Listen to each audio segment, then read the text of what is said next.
beribadah ini dalam nama-Mu, dalam nama Yesus. Haleluya. Amin. Mari teman-teman kita membersihkan setiap pikiran kita.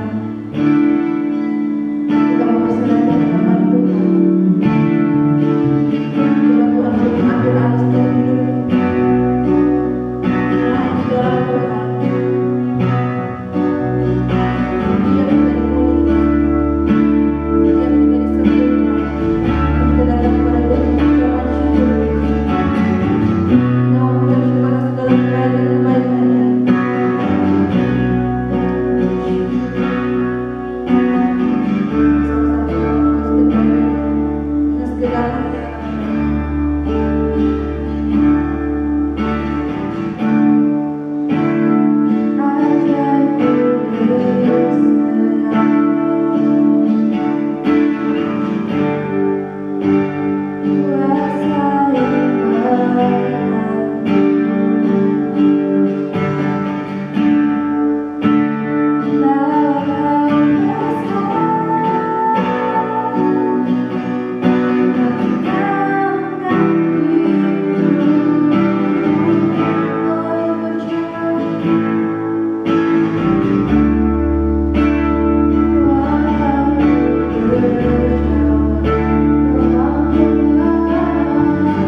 Shalom teman-teman. Sebelum kita mendengarkan pesan dari Tuhan, kita satukan hati dulu, kita berdoa pada Tuhan. Bersyukur Tuhan Yesus pada waktu ini Tuhan berikan waktu kami untuk menghadap hadirat-Mu Tuhan Yesus, memberikan ketenangan buat hati kami, pemulihan dalam pola pikir kami. Terima kasih Tuhan Yesus. Kami percaya dalam hadirat-Mu ada kekuatan Tuhan.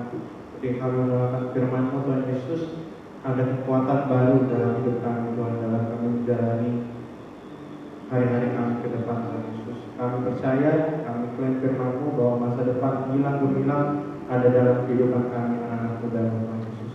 Tuntunlah hati dan pikiran perkataan hamba-Mu ini Tuhan untuk menyampaikan firman kepada The Joshua Generation Tuhan Yesus. Kami patahkan segala kuasa iblis yang ingin menghancurkan waktu kami ini Tuhan bersama. Di dalam nama Tuhan Yesus sama-sama katakan amin.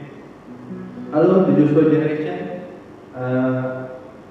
kita masuk lagi ke Sabtu malam minggu ya, malam yang penuh keceriaan, sukacita. Setiap malam itu ada sukacita Tuhan di dalamnya, amin. Jadi tidak ada istilah jomblo, sedih atau apapun itu tidak ada. Oke. Ya teman-teman, pada kesempatan kali ini aku rindu untuk menyampaikan firman judulnya berhikmat. Simpel ya, berhikmat. Masih dalam rangkaian tema penuhi panggilanmu sesuai dengan tuntunan dari pusat. Jadi kita sebenarnya sudah mengetahui teman-teman apa yang menjadi panggilan kita masing-masing ya. Saya bekerja, Kodika bekerja dan melayani di rumah Tuhan dalam musik. Kemudian teman-teman ada yang sekolah, itu panggilan teman-teman di saat-saat ini. Nah, teman-teman menjadi sangat luar biasa dalam kita menjalani segala tanggung jawab panggilan kita itu dengan hikmat daripada Tuhan. Nah, kita tahu kan ada tokoh-tokoh dari kita seperti Salomo yang dia itu menghakimi, memeriksa perkara-perkara dalam masyarakat dan dalam rakyatnya itu dengan hikmat dari Tuhan. Kemudian Daniel yang digambarkan dalam Alkitab itu adalah tokoh yang sangat cerdas, dimintai nasihatnya oleh raja-raja seperti itu, dan juga tentunya Tuhan kita yang luar biasa, Tuhan Yesus Kristus yang mempunyai hikmat surgawi mengajar pengikut-pengikutnya dengan sangat luar biasa. Nah teman-teman, kita mau tahu apa sih yang dimaksud dengan berhikmat dalam Alkitab. Nah ketika saya renungkan, berhikmat itu selalu dipadu-padankan, disatukan dengan kata kebijaksanaan teman-teman. Jadi hikmat kebijaksanaan seperti itu dalam kitab Amsal. Nah dari tokoh-tokoh yang tadi saya sebutkan, kita bisa mengambil kesimpulan bahwa hikmat itu adalah kemampuan untuk menyelesaikan suatu permasalahan secara tepat, sangat baik dan excellent teman-teman. Jadi permasalahannya diselesaikan dengan luar biasa, gitu, sempurna. Oke, kita belajar dari kehidupan Daniel teman-teman untuk mengetahui apa itu hikmat. Kita buka di Daniel 1 ayat 8 sampai 9. Nah, beberapa menit ke depan saya akan membagikan 6 poin yang saya dapatkan dari merenungkan firman tentang Daniel ini. Oke.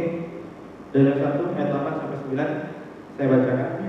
Dan berketetapan untuk tidak menajiskan dirinya dengan santapan raja dan dengan anggur yang biasa diminum raja. Dimintanyalah kepada pemimpin pegawai istana itu supaya ia tak usah menajiskan dirinya.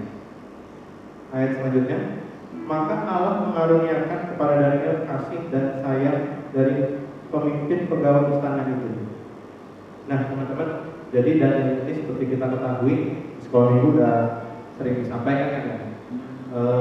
Daniel ini adalah orang cerdas, orang bijaksana pada masa Raja Nebukadnezar. Jadi raja yang menjajah Israel pada saat kehidupan Daniel.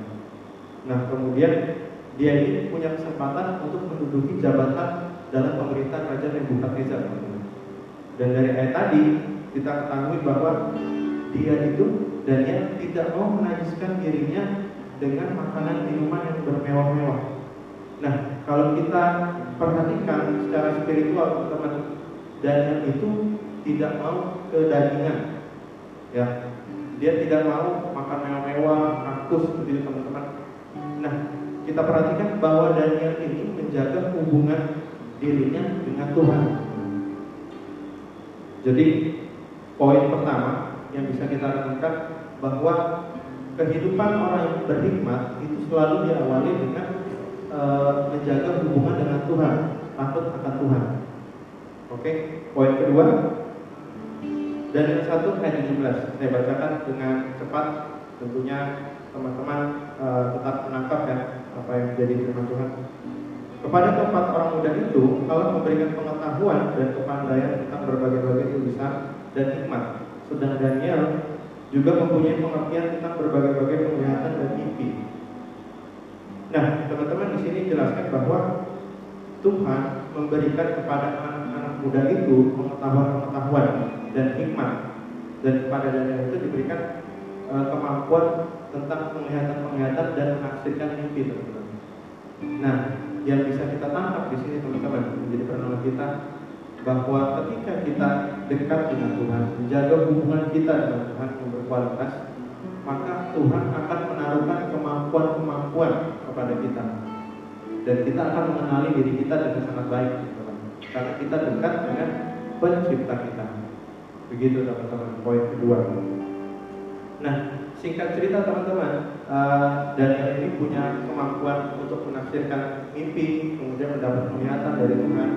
Nah, dia ini dapat sebuah tantangan teman-teman, seperti kita ketahui bahwa Raja Nebukadnezar itu bermimpi. Nah, ini lucu nih, mimpi yang kemudian pas bangun dia lupa teman-teman mimpinya apa. Ada lah yang begitu teman-teman. Nah, kemudian hati Raja Nebukadnezar itu gelisah. Aduh, mimpi apa ya? Ini kok serem banget. Dia bilang ke orang-orang pintar, orang-orang bijaksana, staf-stafnya gitu ya, siapa yang bisa mengetahui mimpiku kemudian memberikan makna dari mimpi itu, akan saya berikan penghormatan dan hadiah-hadiah. Intinya begitu teman-teman. Kemudian yang tidak bisa, jika tidak bisa, tidak ada, maka seluruh orang cerdas, orang bijaksana di kerajaan dia akan dibunuh, dipenggal-penggal, cincang-cincang gitu ya. Dan lebih parahnya lagi, rumahnya dihancurkan teman-teman. Jadi ini luar biasa tantangannya ya.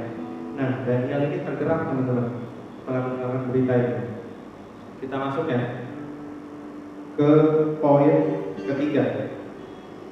Daniel 2 ayat 18. Kemudian pulanglah Daniel dan memberitahukan hal itu kepada Hanaya, Misael, dan Azaria dan teman-temannya. 18. Dengan maksud supaya mereka memohon kasih sayang kepada Allah semesta langit mengenai rahasia itu, supaya Daniel dan teman-temannya jangan dilenyapkan bersama-sama orang bijaksana yang lain di Babel. Jadi teman-teman, di ayat ini yang kita bisa pelajari bahwa Daniel itu berani teman-teman ambil tantangan untuk menafsirkan mimpi Raja Nebukadnezar.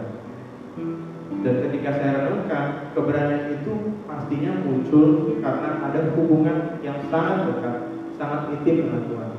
Dia mengenal diri dia punya kemampuan dari Tuhan, dan dia mengenal Tuhan bahwa Tuhan adalah pencipta semesta alam yang berkuasa. Makanya dia berani dengan tantangan itu.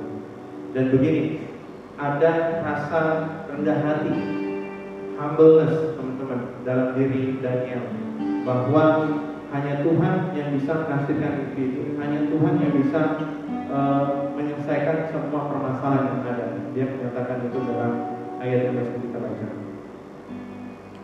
Nah teman-teman, poin selanjutnya yang ingin saya sampaikan, bahwa ketika kita sudah mengandalkan Tuhan, kita itu harus melakukan bagian kita juga teman-teman.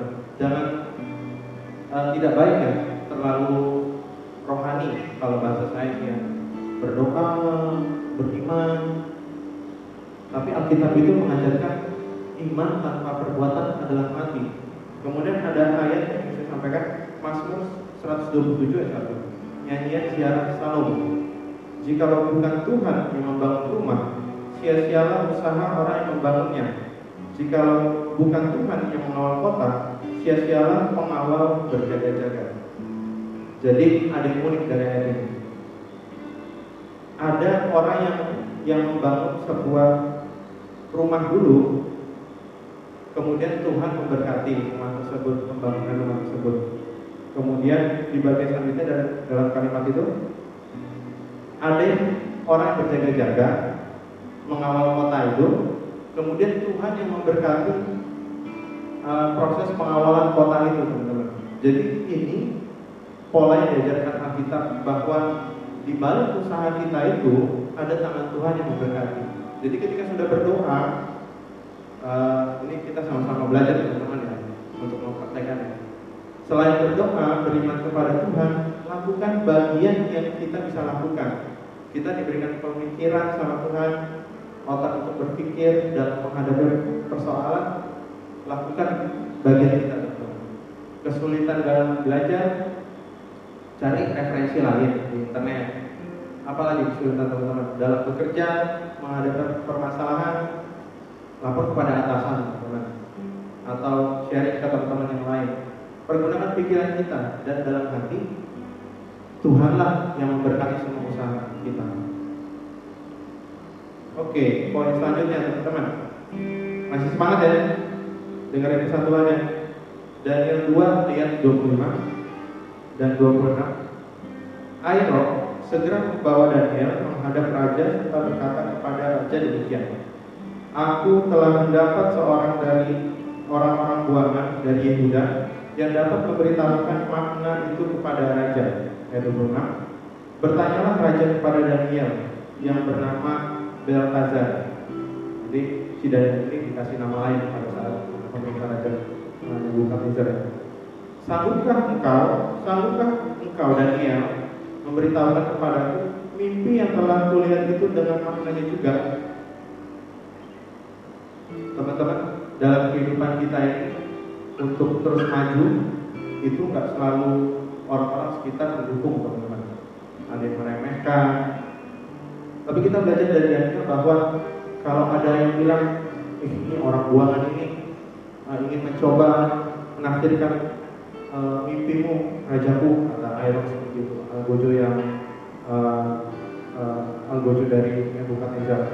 Kemudian ketika Daniel menghadap raja, bisa nggak kamu untuk menafsirkan mimpiku? Selalu ada tekanan, teman-teman, dalam kehidupan ini. Tapi kualitas hubungan kita dengan Tuhan itu menentukan keberanian kita, teman-teman. Minder itu bukanlah roh yang Tuhan inginkan dalam kehidupan kita. Roh yang Tuhan inginkan dalam kehidupan kita adalah roh yang membangkitkan kekuatan, ketertiban, dan kasih. Ketakutan itu bukanlah roh yang diinginkan Tuhan. Poin selanjutnya, teman-teman, tenang, tinggal beberapa poin. Daniel 2 ayat 46 sampai 47. Lalu sujudlah Raja Nebukadnezar serta menyembahnya, juga dititahkannya mempersembahkan korban dan bauan kepadanya. 47. Berkatalah raja kepada Daniel, sesungguhnya lah Allah itu Allah yang mengatasi segala Allah dan yang berkuasa atas segala raja, yang menyingkapkan rahasia-rahasia, sebab engkau telah menyingkapkan rahasia itu. Jadi singkat cerita, Daniel itu menceritakan penglihatan yang diberikan Tuhan, bahwa Raja Nebukadnezar itu bermimpi ada sebuah patung yang besar. Itu maknanya adalah kerajaan dia. Kemudian diceritakan oleh Daniel apa yang menjadi maknanya mimpi tersebut. Kemudian raja itu bersungkur, sujud kepada Daniel dan mengatakan bahwa Tuhan yang kau sembah itulah Tuhan dari atas segala Tuhan, Raja dari atas segala raja. Nah, teman-teman, yang ingin disampaikan di sini, poin rohaninya adalah segala kemampuan, segala hikmat yang nantinya Tuhan berikan atau sudah berikan dalam kehidupan kita, itu bertujuan untuk meninggikan nama Tuhan Yesus sendiri, teman-teman. Jadi saya pribadi menanggapi firman ini, saya ini harus siap, harus mau. Posisi saya ini lebih kecil dan Yesus itu lebih besar. Itu maksud Tuhan dalam memberikan kita kemampuan dan hikmat. And the last,